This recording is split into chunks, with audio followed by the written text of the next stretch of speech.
ఇక్కడ తూర్పు కాపులకి ఉత్తరాంధ్రలో సీట్ల పంపకం విషయంలో చాలా అన్యాయం.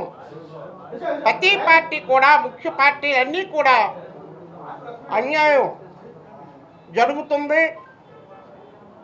మరి ఆ విషయంలో ఉత్తరాంధ్రలో ఎక్కువ ఓట్లు గల, ప్రాధాన్యత గల భీములపట్నం నియోజకవర్గంలో ఎక్కడి నుండో వచ్చినటువంటి ప్రతినిధులను అక్కడ పెట్టడానికి చూస్తున్నటువంటి తరుణంలో మరి ఇక్కడ ఈ విశాఖపట్నం జిల్లాలో తూర్పు కాపులు ఎక్కువ మంది ఉన్నారు.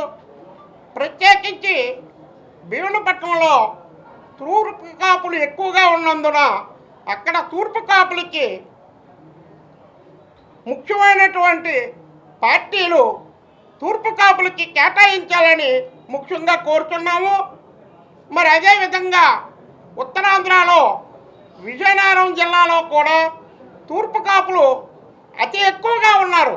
మరి అదేవిధంగా ప్రతి ఒక్కరికి కూడా మరి తూర్పు కాపులకి ప్రాధాన్యత ఉన్నటువంటి నియోజకవర్గాల్లో తూర్పు కాపులకి ఏ పార్టీ అయినా ఇవ్వక తప్పదని మేము రాష్ట్ర తూర్పు కాపు సంక్షేమ సంఘం తరపున మేము మాట్లాడుతున్నాం. ఎందుకంటే ఏదో ఎక్కడి నుండో ఏ ఇతర జిల్లాల నుండి వచ్చినటువంటి నాయకులకి ఇవ్వడం అది కరెక్ట్ కాదు. మా సంక్షేమ సంఘం తరపున ఏకదాటిగా మా తూర్పు కాపులకి ఇచ్చేటట్టుగా అయితే మేము గెలిపించి మీ అధ్యక్షుల వాళ్ళకి, రాష్ట్ర అధ్యక్షుల వాళ్ళకి మేము అప్పచెప్పగలిగే శక్తి, ధైర్యం ఉన్నటువంటి తూర్పు కాపుల్లో ఆ సమర్థత ఉన్నదని మా సంఘం తరపున చెప్తున్నాం. రాష్ట్ర కార్యదర్శి చెప్తారు. నేను తూర్పు కాపు సంక్షేమ సంఘం రాష్ట్ర కార్యదర్శి.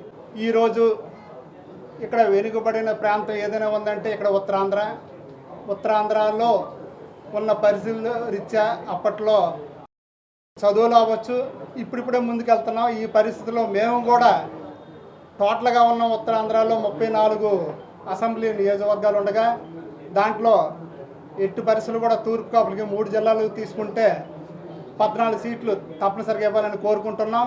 అలాగే 3 ఎంపీ సీట్లకు కూడా ఉత్తరాంధ్రలో ఉన్న 4 ఎంపీ సీట్లకు కూడా ఎట్టి పరిస్థితులు కూడా 2 ఎంపీ సీట్లు అయితే తూర్పు కాపులకి ఇవ్వాలి. అన్ని పార్టీలు విజయనగరం తీసుకుంటే అక్కడ తెలుగుదేశం వాళ్ళు కూడా ఓసీలకు ఇస్తున్నారు. అలాగే వైసీపీ కూడా ఓసీలకు ఇస్తే ఇక్కడ తూర్పు కాపులు ఇంతమంది ఉండి కూడా తూర్పు కాపులు అవ్వచ్చు, లేకపోతే బీసీ నేతలు మా మిత్రులు ఉన్నారు, యాదవాస్ ఉన్నారు, కొప్పలాల్మాస్ ఉన్నారు, వాళ్ళకైనా సహాయం చేయండి తప్ప అంతా ఓసీలకు ఇస్తే మా పరిస్థితి ఎప్పుడు కూడా మీ వెనకాల మేము పల్లకలు పోయడమేనా? మా పరిస్థితి ఇంతేనా? మేము రావడానికి లేదా? ఏదో 2-3 సీట్లు ఇవ్వడం, ఆగిపోవడం. ఆ పరిస్థితులు ఆ 2-3 సీట్లు అయినప్పుడు కూడా మేము గెలవడం కారణం మాకు పరిస్థితులు కొంచెం డివైడ్ చేయడం ఇటువంటి పరిపాలన జరిగేది. అటువంటి పరిస్థితుల్లో అక్కడికి ఎవరు వచ్చే పరిస్థితి లేదు. ఎవరైనా సరే తూర్పు కాపులకే ఇవ్వండి. ఇది మా యొక్క వినతి.